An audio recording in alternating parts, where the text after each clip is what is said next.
welcome back to Let's Talk Real Estate, and on this week's episode I'm discussing what makes a great neighborhood.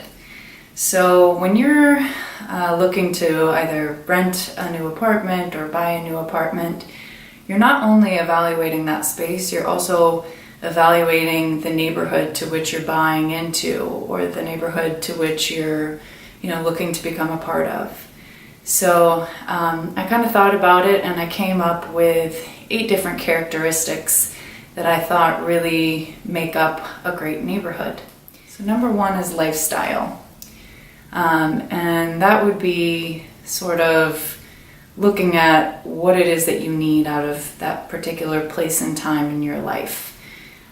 So for example, most people typically look for a neighborhood in which has similar demographics as their own. So to give you an example, if you are a single professional, you might not be as happy living in the suburbs, say as a family with 3 children. And a family with 3 children might not be as happy living in, say, a downtown hip condo building with minimal space as, say, a single working professional. Number 2 is safety, and this is a pretty big one. Obviously, people want to live in neighborhoods that they feel comfortable, that they feel safe, and that their families feel safe. So looking at things like low crime rate is an important one. And this is something that also comes up a lot when people are looking at apartments or houses and you're representing them as an agent.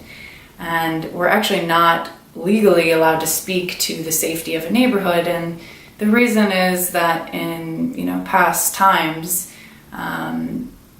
agents misrepresented the quote-unquote safety of a neighborhood in order to encourage people to leave or different people to come into the neighborhood, and so really they don't want an agent's opinion to be speaking on behalf of the safety of a neighborhood. They'd rather people be looking at the actual statistics and the numbers.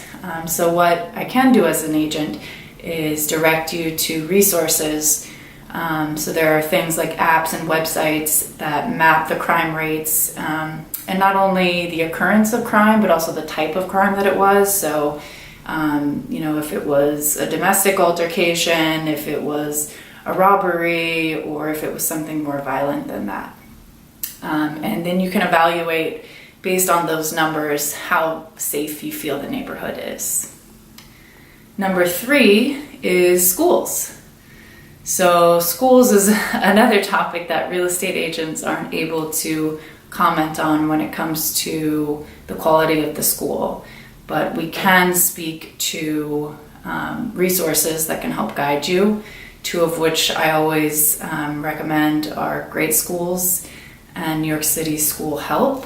And the quality of a school system in a neighborhood is not only good for families or people with children, but it's also good for property values. So it does encourage property values to go up in a neighborhood and improves the overall quality of the neighborhood. Number 4 is pride in ownership or community. So in other words, do people take pride in where they live? And is it a place that you feel the neighbors are friendly, are collaborative, and have an overall spirit of community or sense of community in that place? Number 5, public space. So public space would be things like recreational areas like parks. This could be waterfront areas where they have benches and places that people can gather and walk and overall relax and enjoy. It could also be venue type of situations. So for example, in Prospect Park, they have the band shell, and there's a lot of community programming that goes on. So it could be arts related or music related, but it provides an added layer to what the community gives to its residents. Transportation goes without saying is important, especially in a place like New York City. Being well connected, enabling people to get to other areas of the city, commute to their job, It definitely improves the quality and the value of that neighborhood. And further kudos to neighborhoods which have major transit hubs, and that would be something with multiple train lines and or express train lines.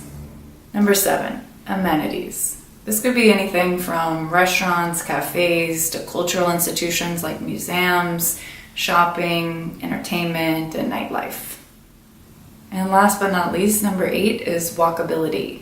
And I would really stress walkability. I'm actually reading a book on walkable cities right now, and it talks about how the fact that the more walkable a neighborhood is, the more interesting, the more dynamic it is, and tends to be a healthier city is going forward.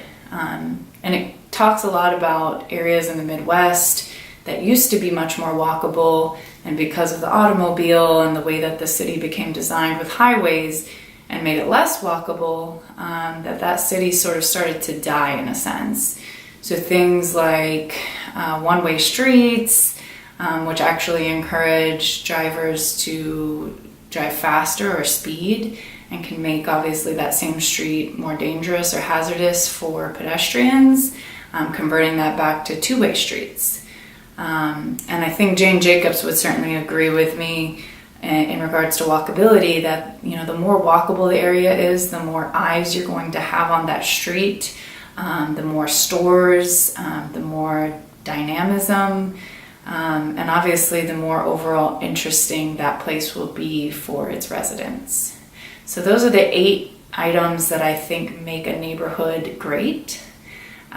Feel free to comment below, share your suggestions or comments, and I look forward to seeing you all next week. Take care.